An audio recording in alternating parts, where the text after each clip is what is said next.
Good morning, praise the lord, ઈશ્વરનો આભાર માનીએ ને આવો ફરીને એકવાર આજના દિવસની શરૂઆત પ્રભુના વચન અને મનન દ્વારા કરીએ. પ્રભુનું વચન કહે છે, પછી તેણે થોડે આગે જઈને ઊંધે મોઢે પડીને એવી પ્રાર્થના કરી કે ઓ મારા બાપ, જો બની શકે તો આ પ્યાલો મારાથી દૂર કર, તો પણ મારી ઈચ્છા પ્રમાણે નહીં પણ તારી ઈચ્છા પ્રમાણે થાવ. વાતથી લખેલી સુવાર્તા તેનો 26મો અધ્યાય 39મી કલમ. આજનો વિચાર: ખ્રિસ્તમાં અતિ પ્રિયવાલા મિત્રો, પ્રભુ ઈસુ ખ્રિસ્તના મહાન તથા મોટા નામમાં આપ સર્વને સવારની પ્રેમી સલામ. પ્રભુ ઈસુ ખ્રિસ્તનું ગેત્સેમાની વાડીમાંનો આ બહુ જ અગત્યનું ચિત્ર અને પ્રસંગ જેના વિશે આપ સર્વ પરિચિત છો અને હજી હમણાં જ દીક્ષણ સપ્તાહમાં એને આપણે યાદ પણ કર્યું હશે. પ્રભુ ઈસુ ગેત્સેમાનેમાં પોતાના 3 શિષ્યો એટલે કે પિતર તથા જબદીના 2 દીકરા યાકૂબ અને યોહાનને લઈને પ્રાર્થના માટે જાય છે.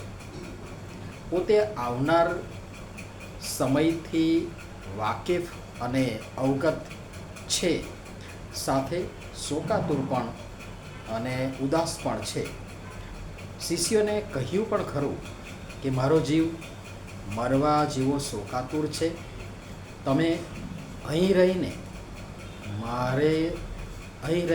મારી સાથે જાગતા રહો અને પ્રાર્થના કરો. અને પોતે પણ થોડે દૂર જઈને, સુવાર્તામાં લખ્યું છે આશરે પથ્થર ફેંકે એટલે દૂર જઈને ઊંધે મોઢે પડીને ઉપરોક્ત પ્રાર્થના કરી. બીજી વાર અને ત્રીજી વાર પણ એ જ પ્રાર્થના કરી. 42મી કલમ અને 44મી કલમમાં તમે જોઈ શકશો. 3 વાર પ્રાર્થના કર્યા પછી શિષ્યોને પાસે આવીને પણ જે શરૂઆતમાં જે સંબોધન તેમણે કર્યું હતું, જે વાત તેમણે કરી હતી અને શરૂઆતમાં જે તેમને કહેલું એ જ ફરીને તેમને કહ્યું. સાંપ્રત સમયની નજાકત જોતા ઈશ્વરનો આત્મા, પવિત્ર આત્મા વારંવાર આવીને મને, તમને, આપણને આ જ વસ્તુ ધ્યાને લાવે છે. પણ આ જગતની જંજાળમાં ને વ્યસ્ત દોડધામભરી લાઈફ સ્ટાઈલમાં આપણને કંઈ જ દેખાતું નથી. અને કદાચ દેખાય છે, સમજાય છે, સંભળાય છે, તેમ છતાં પણ આપણે આંખ આડા કાન કરીએ છીએ. પહેલી બાબત, 38મી કલમનો ભાગ ક, તમે અહીં રહીને મારી સાથે જાગતા રહો. તમે જ્યાં છો ત્યાં, જે પરિસ્થિતિમાં છો ત્યાં, તમે આકસ્મિક નથી પણ ઈશ્વરની યોજનામાં ત્યાં છો. એની પાછળનો ઈશ્વરનો હેતુ શોધો, જુઓ અને પરિપૂર્ણ કરવા માટે પ્રાર્થના સહિતના પ્રયત્ન કરો. બીજી બાબત, શું તમે એક ઘડી પણ મારી સાથે જાગતા રહી નથી શકતા? 40મી કલમનો ભાગ બ. શિષ્યો તરત જાણે બહુ જ ઉજાગરા હોય, થાકી ગયા હોય અને એવી રીતે તરત ઊંઘી જાય છે. તરત ભર ઊંઘમાં સરી પડ્યા. આજે આપણે પણ ભર ઊંઘમાં છીએ, જેથી ઈશ્વરના ઈરાદાઓ, તેમની ઈચ્છા, તેમની યોજના જે મારા, તમારા, આપણા જીવન માટે જ છે, તેને પણ આપણે સમજી શકતા નથી. બીજા ભાગના જ એક પોઈન્ટ આગળ વધીએ તો, જાગતા રહો ને પ્રાર્થના કરો કે તમે પરીક્ષણમાં ન આવો. આત્મા તત્પર છે ખરો, પણ શરીર અબળ છે. 41મી કલમ.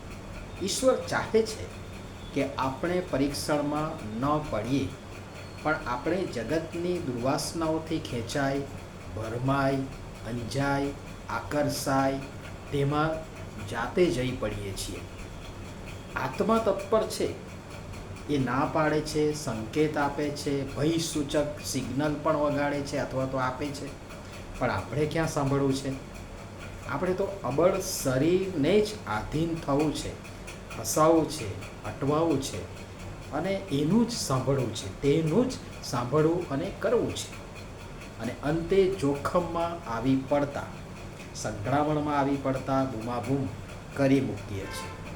ત્રીજી બાબત, પ્રભુએ કહ્યું કે હવે ઊંઘ્યા કરો ને આરામ લો. જુઓ, તે ઘડી પાસે આવી છે ને માણસનો દીકરો પાપીઓના હાથમાં પરસ્વાધીન કરાય છે. ઉઠો, આપણે જઈએ. જુઓ, મને જે પરસ્વાધીન કરે છે તે આવી પહોંચ્યો છે. 45મી અને 46મી કલમમાં જોશો તો તે આ પ્રમાણે લખ્યું છે. દરેક બાબત માટે સમય હોય છે. રખેને એ હાથમાંથી સરી જાય, વહી જાય, અવસર ના રહે ને પસ્તાવાનો વારો આવે. ઈસુ તો આજે પણ દેવના રાજ્યાસન પર બેસી આપણ સર્વને માટે મધ્યસ્થી જ કરી રહ્યા છે. પણ આપણે હજી એ સમયવર્તી સાવધાન થવાને બદલે ગફલત ભરેલી ઊંઘમાં જ છીએ. ઈસુ સંપૂર્ણ માણસ હતા અને સંપૂર્ણ ઈશ્વર, અને ધારત તો તે કંઈ પણ કરી શકત, પણ એમણે પિતાની ઈચ્છાને પ્રાધાન્ય આપ્યું ને એમ ઈચ્છા પ્રમાણે થવા દીધું.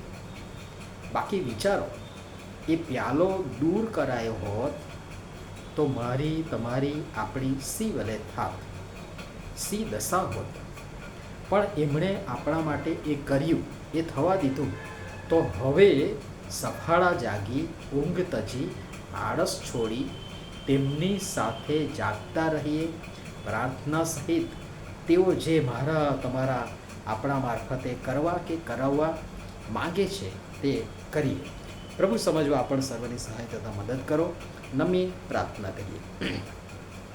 પ્રેમળ પિતા, આપની ઈચ્છાને આધીન થઈ પ્રભુ યેસુએ અમારા માટે પીધેલા એ પ્યાલાને માટે અમે આપનો, પ્રભુ ઈસુ ખ્રિસ્તનો પવિત્ર આત્માનો ત્રિએક ઈશ્વર તમારો આભાર માનીએ છીએ.